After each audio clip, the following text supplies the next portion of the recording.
नमस्कार, मैं हूं संदीप चौधरी। न्यूज 24 की इस खास पेशकश में आपका स्वागत है। अब कुछ ही वक्त बचा है, इंतजार की घड़ियां खत्म हो गई हैं। सबसे क्रांतिकारी, आजादी के बाद सबसे क्रांतिकारी टैक्स बदलाव लागू होने के कगार पर है। मैं बात कर रहा हूं जीएसटी की। गुड्स एंड सर्विसेज टैक्स 1 जुलाई से ये लागू हो जाएगा और इस पर बात करने के लिए एक खास मेहमान मेरे साथ जुड़ चुके हैं। मेरे साथ हैं केंद्रीय मंत्री पीयूष गोयल, और खास इसलिए क्योंकि Piyush Goyal all India second rank holder हैं चार्टर्ड अकाउंटेंसी में। मुंबई यूनिवर्सिटी की लॉ फैकल्टी में ये दूसरे नंबर पर आए थे। तो चार्टर्ड अकाउंटेंट भी हैं, तो इनसे बेहतर जीएसटी कोई नहीं समझा सकता। वकील भी हैं, पैरवी भी जीएसटी की इनसे बेहतर कोई नहीं कर सकता। तो पीयूष, तैयारी पूरी?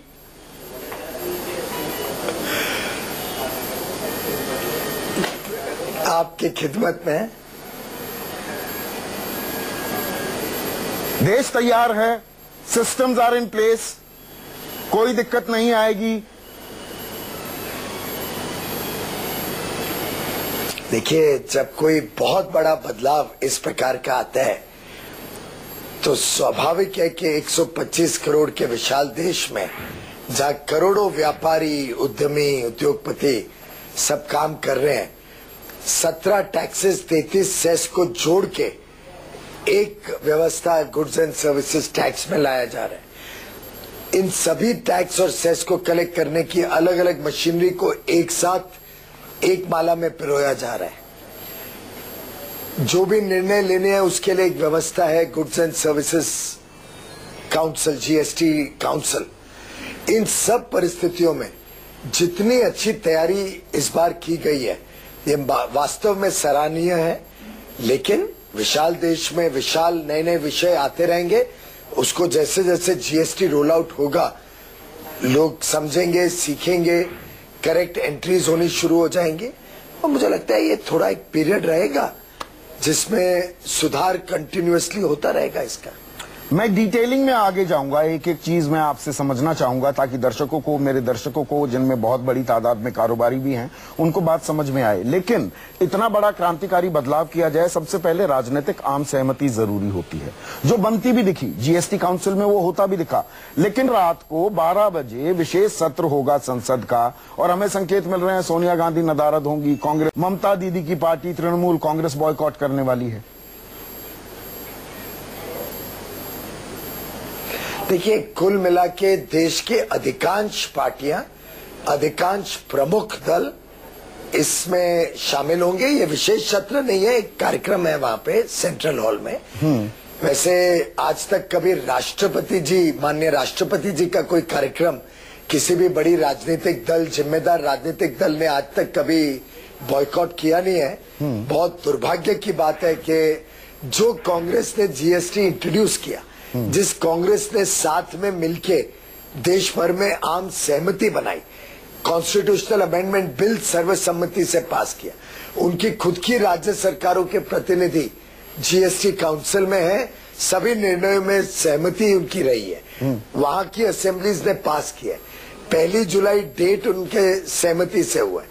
तो दुर्भाग्य है कि वो थोड़ा राजनीतिकरण करने लगे हैं इसमें।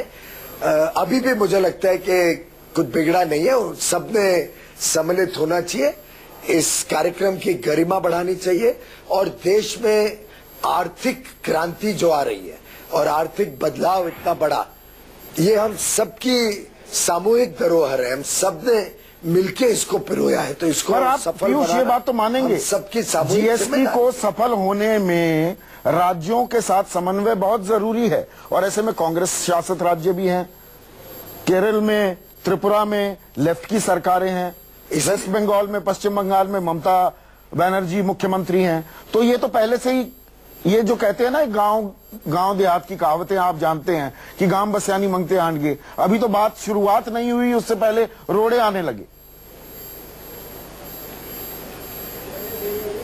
क्योंकि आर्थिक विषयों में राजनीति लाने से मुझे नहीं लगता कि वो अपनी जनता की सेवा कर पाएंगे। और जनता का स्वयं में एक उम्मीद है कि टैक्सेस सब एक साथ सम्मिलित होने से देश पे टैक्स का बर्डन भी कम होगा। जो चोरी होती थी, जो कर चोरी होती थी, या जो लोग अपना टैक्स पूरा भरते नहीं थे, उनके ऊपर भी दबाव आएगा कि वो टैक्स की व्यवस्था में आए। राजस्व बढ़ेगा तो उससे जनता की सेवा भी बड़े अधिक मात्रा में कर पाएगी राज्य सरकारें। तो मैं समझता हूँ देश हित का, जनहित का एक कदम है, इसमें ना जुड़ने का तो कोई सवाल नहीं है। जैसा आपने कहा, जिस सत्र में राष्ट्रपति महामहिम भी मौजूद होंगे उसी सत्र में पेश करेंगे जीएसटी को प्रधानमंत्री। वो कहते हैं ये प्रोटोकॉल इशू है, ऐसा नहीं होना चाहिए, है क्या ये?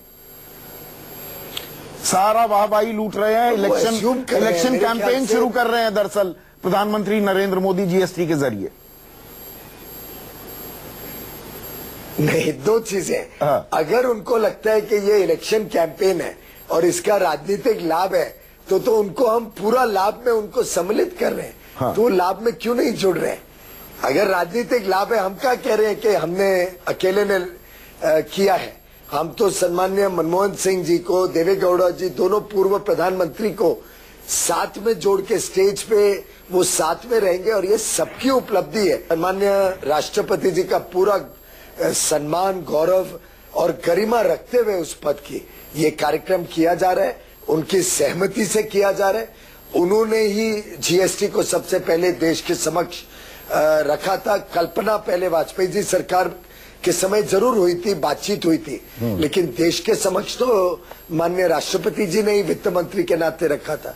तो मैं समझता हूँ ये तो सबको इसका श्रेय जाना चाहिए, सबको मिलके इस पूरे जीएसटी को सफल करना चाहिए।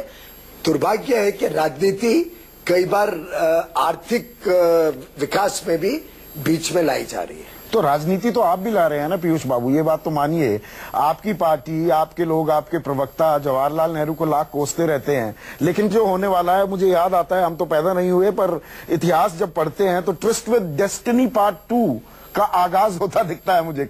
नहीं, वो तो आपका इंटरप्रिटेशन है और वास्तव में शायद गलत भी ना हो, पर वो इंटरप्रिटेशन आपका है। जो हमने आजादी पाई थी उसका भी जश्न मना था। आज आर्थिक रूप में एक इतना बड़ा बदलाव, इतना बड़ा परिवर्तन जो होने जा रहा है, उसका मैं समझता हूँ सेलिब्रेशन अगर पूरा देश करे और देश की सभी राजनीतिक दल, सभी प्रमुख राजनीतिक नेता इसमें शामिल होकर सब साथ में करें। हमारी तो कल्पना वो है, इसमें राजनीति का है। ये बात तो जग जाहिर है।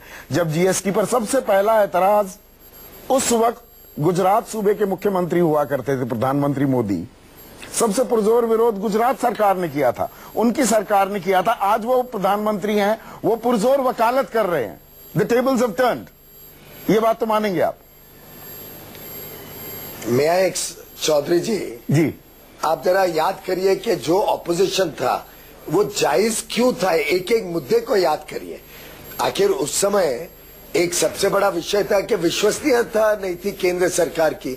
सीएसटी को 4 से 3, 3 से 2 किया गया और कहा गया कॉम्पेंसेट करेगी केंद्र सरकार।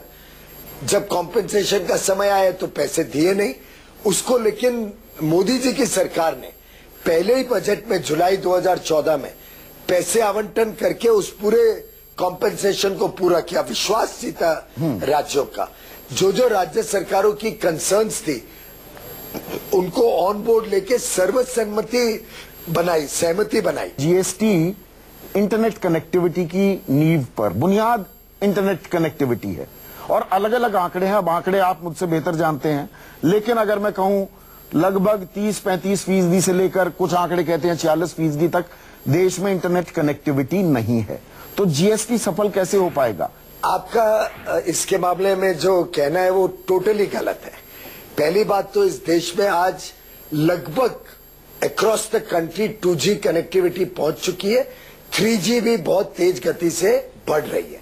लेकिन उस विवाद में ना जाते हुए ये पूरा जो जीएसटी का व्यवहार और जो पूरा ढांचा बना है, इसमें इंटरनेट कनेक्टिविटी की बहुत बुनियाद हो या अहम भूमिका हो या उसके बगैर नहीं किया जा सके, ये एकदम गलत है। आपको ऑफलाइन भी प्रोग्राम दिया जा रहा है मुफ्त में, जिसमें आपको सिर्फ सेल्स इनवॉइस एंटर करना है। एक बार आपने सेल्स इनवॉइस एंटर कर दिया तो आपका काम खत्म। सरल सिस्टम है, आपको सिर्फ सेल्स इनवॉइस एंटर करना है। रोज की रोज भी एंटर नहीं करना है, 10 तारीख के पहले एक बार उसको अपलोड करना है। जब इंटरनेट की दिक्कत हो तो मत करो भाई, जब आ जाएगा तब कर देना जी। बहुत दिक्कत होगी तो एक नजदीक पे कॉल सेंटर में जाके कर लेना जी। तो अगर हमें कोई चीज, कोई अच्छी चीज, कोई बड़ा बदलाव देश में लाना है तो you cannot wait for the perfect situation. पर दूसरी बात जो छोटे कारोबारी खास सवाल उठा रहे हैं पीयूष बाबू, वो ये कि हमें वक्त नहीं मिला है मैन पावर को ट्रेन करने के लिए, क्योंकि ये सिस्टम कंप्यूटराइज्ड है। बहुत से लोग कंप्यूटर्स पर नहीं थे अभी तक। क्या उनको वक्त देना चाहिए था, थोड़ी विंडो बढ़ा दी जाती? इसमें कंप्यूटर से कोई संबंध, मैंने अभी आपको बताया हाँ। इसमें कोई कंप्यूटर ट्रेनिंग, कोई कंप्यूटर की आवश्यकता नहीं है। आपको तो सेल्स इनवॉइस एंटर करना है और जो छोटे व्यापारी है वो तो एग्जेम्प्ट है 20 लाख रुपए तक।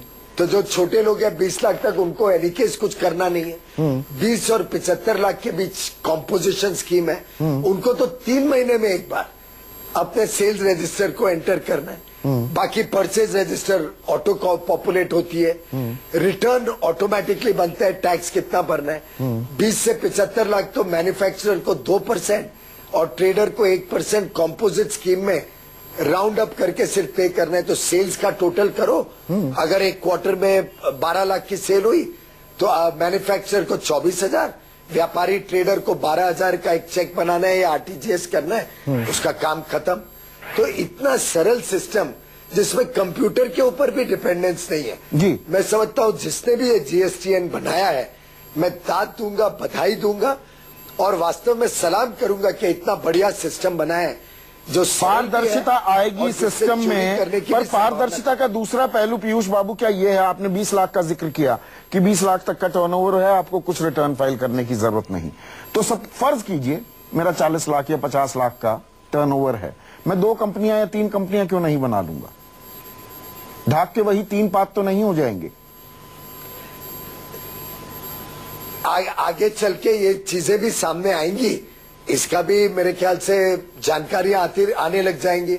अगर कंपनियां अलग अलग हैं तो कोई रोक नहीं सकता, लेकिन अगर कोई व्यक्ति सिर्फ टैक्स अवॉइडेंस के लिए करेगा तो वो ऑटोमेटिकली डेटा आ जाएगा। कुछ जानकारों का यह भी मानना है कि सरकार को शायद 3 महीने का एक विंडो पीरियड देना चाहिए था जिसमें ट्रायल एंड एरर का थोड़ा स्कोप भी रहता। अगर कुछ जो टीथिंग प्रॉब्लम्स आ सकती हैं इतने बड़े बदलाव में, उनको भी आयन आउट किया जा सकता था।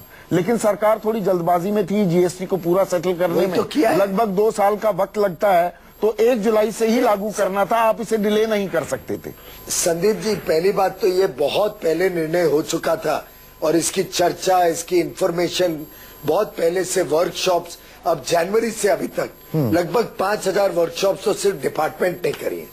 Chartered accountants, cost accountants, company secretary, chambers of commerce अलग 5,000 तो सिर्फ डिपार्टमेंट ने किए। और दूसरी आपकी एक भ्रमिति ठीक कर दो, सरकार नहीं, जीएसटी काउंसिल। ये जीएसटी काउंसिल जिसमें केंद्र सरकार एक व्यक्ति है, 29 स्टेट के एक व्यक्ति है, सबने मिलकर तय किया है 1 जुलाई, हमने नहीं तय किया। दूसरी बात, ये जीएसटी का जो कॉन्स्टिट्यूशनल अमेंडमेंट सबने सर्वसम्मति से, चाहे कांग्रेस हो, चाहे लेफ्ट फ्रंट हो, चाहे तृणमूल कांग्रेस हो, और जरा लोकसभा राज्यसभा के डिबेट देख लीजिए, तृणमूल कांग्रेस सबसे अग्रसर थी जीएसटी। अब सबने जीएसटी काउंसिल में मिलके ये सब निर्णय लिया। पेट्रोल और डीजल से जुड़ा सवाल पूछना चाहूंगा, उसे जीएसटी में क्यों नहीं रखा, जीएसटी की मद में क्यों नहीं रखा? ब्रेक के बाद पीयूष गोयल से सीधा सवाल। साथ भारत के इतिहास में सबसे क्रांतिकारी, सबसे बड़ा टैक्स बदलाव होने जा रहा है देश में, GST, goods and services tax लागू होने जा रहा है। मेरे साथ हमारे खास मेहमान केंद्रीय मंत्री पीयूष गोयल मौजूद हैं। पीयूष, एक चीज ये बताइए, देखिए आपने बहुत महंगाई को काबू में रखने के लिए, गरीबों के लिए, लो इनकम ग्रुप्स के लिए बहुत सारे फूड आइटम्स आपने बिल्कुल टैक्स के दायरे से ही बाहर कर दिए, आपने एहतियात बरती है। लेकिन एक सवाल, ये मिडिल क्लास का सवाल है, मिडिल क्लास का नुमाइंदा होते हुए आपसे मैं ये सवाल पूछूंगा, पीयूष बाबू, मैं क्यों 54, 56, 57% टैक्स दूं पेट्रोल या डीजल पर? आप 28% ले लीजिए ना मुझसे, इसको जीएसटी की मद से बाहर क्यों रखा? ऐसा है कि केंद्र सरकार ने जब जीएसटी की चर्चा शुरू की तो सभी राज्यों से यह भी सुझाव दिया था कि पेट्रोल डीजल को भी इसमें सम्मिलित किया जाए। अधिकांश राज्य सरकारें इसके लिए तैयार नहीं थी। उसके बावजूद जब जीएसटी का कॉन्स्टिट्यूशनल अमेंडमेंट आया तब कुछ राजनीतिक दलों ने कहा पेट्रोल डीजल को कॉन्स्टिट्यूशनल अमेंडमेंट में ही बाहर रखो। फिर भी हमने उनको समझा बुझा के उसको कॉन्स्टिट्यूशनल अमेंडमेंट में रखा है, लेकिन डेट कब से लागू होगा वो आगे चल के नोटिफाई होगी जी। सभी राज्य सरकारों की सहमति बन नहीं पाई है। हाँ। और जब तक सहमति बनती नहीं है तो जीएसटी काउंसिल में निर्णय नहीं हो सकता। आप मुझे बड़ी खबर दे रहे हैं क्या? आप मुझे बड़ी खबर दे रहे हैं क्या? ऑयल और गैस, क्या पूरा ऑयल और गैस जीएसटी की मद में आने वाला है? आने वाले दिनों में सरकार ने मन बना लिया है। ये तो जीएसटी काउंसिल तय करेगा। That is for a decision that GST council को लेना है। हमारी तरफ से तो उसको आना चाहिए, हम तैयार हैं उसके लिए, पर जब तक आम सहमति नहीं बने तब तक हम इसको ला नहीं सकते हैं। तो जीएसटी काउंसिल के समक्ष प्रस्ताव है, अगर सभी पार्टी, राजनीतिक दल और सभी राज्य सरकारें फैसला कर ले, तैयार हो जाएं कि इसको लाना है तो इसको लाया जा सकता। एक देश एक कर, पर दरअसल जीएसटी अगर आप देखेंगे 5%, 12%, 18%, 28%, अलग अलग 4 स्लैब्स हैं। ये स्लैब्स एक कब होंगे पीयूष गोयल? मुझे नहीं लगता संभावना है कि जल्दी एक हो सकेंगे। ये देश में आज भी अलग अलग वर्ग है, एक गरीब वर्ग है, एक बहुत अमीर वर्ग है, एक मध्यम वर्ग है। सबका अपने अपनी जरूरतों के हिसाब से बजट बनता है। और आप समझिए कि बीएमडब्ल्यू खरीदने वाले के ऊपर टैक्स और एक सामान्य गरीब व्यक्ति जो वस्तु खरीदता है, समझो रबर की चप्पल खरीदता है, इन दोनों का टैक्स एक सामान्य नहीं हो सकता है। जो बहुत अमीरों की गुड्स होते हैं उसमें ज्यादा टैक्स रहना चाहिए जी। और गरीबों को राहत मिले। और खास तौर पे जैसे फूड आर्टिकल्स हैं जी, उन पे हमने जैसे बहुत छूट दे रखी है। बिल्कुल, इन सबको हम समझते हैं ये देश हित में है और जनता के हित में। बहुत बहुत शुक्रिया पीयूष गोयल, पूरी बातें समझाते हुए। जो भ्रांतियां भी फैलाने की कोशिश की जा रही हैं उन्हें आप क्लियर कर रहे हैं। अब देखना ये होगा जीएसटी कितना जल्दी सेटल डाउन करता है। हमें रिटर्न्स, पूरे देश को, हमारी अर्थव्यवस्था को कब मिलने शुरू होते हैं। जब मिलेंगे तो बल्ले बल्ले भी होगी। आपका बहुत बहुत शुक्रिया। आज न्यूज 24 की इस खास पेशकश में बस इतना ही। नमस्कार।